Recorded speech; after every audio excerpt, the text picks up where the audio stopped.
गाडीवरती लाल लेवल लावून फिरतात, कधी येतात कधीही जातात आणि मराठी माणसाची गळचेपी या महाराष्ट्रात होते। अध्यक्ष महोदय, हे कोण आहेत? हे तोती आहेत का? हे अधिकारी असतील आणि मुख्यमंत्री कार्यालयातून फोन येईल। ठीक आहे, मुख्यमंत्री कार्यालयातून फोन येईल, पोलीस स्टेशनला तुमची केस घेतली जाणार नाही।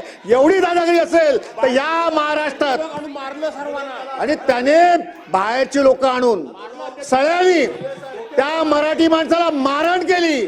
तो माणूस आज हॉस्पिटलमध्ये सिरियस आहे। या महाराष्ट्रामध्ये जर ही परिस्थिती मराठी माणसावर असेल तर महाराष्ट्रातील मराठी माणूस हे सहन करणार नाही। अध्यक्ष महोदय, सन्माननीय सदस्य सुनील प्रभू साहेबांनी एक महत्वाचा मुद्दा उपस्थित केलेला आहे।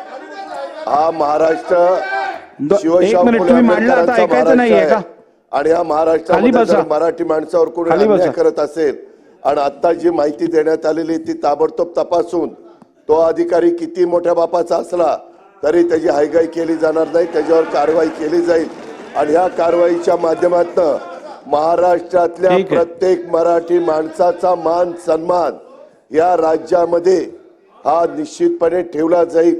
अशाच पद्धतीनं प्रशासन वागेल याबद्दलची खात्री मी सभागृहाला देतो आणि त्याच्यावर तत्परतेने कारवाई करण्याच्या बद्दलचे देखील त्या ठिकाणी आदेश दिले जातील। श्री बाबाजी काळे, श्री बाबाजी काळे,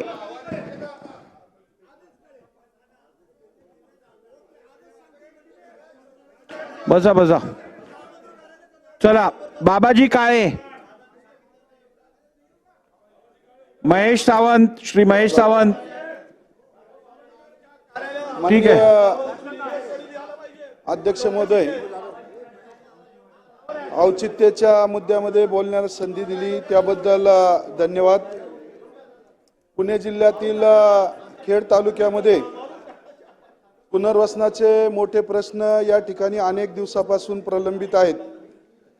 ज्या शेतकऱ्यांना जमिनी मिळाल्या नाहीत त्या शेतकऱ्यांना प्रस्ताव भरून सुद्धा त्यांना ताबे मिळत नाहीत, त्यामुळं मोठ्या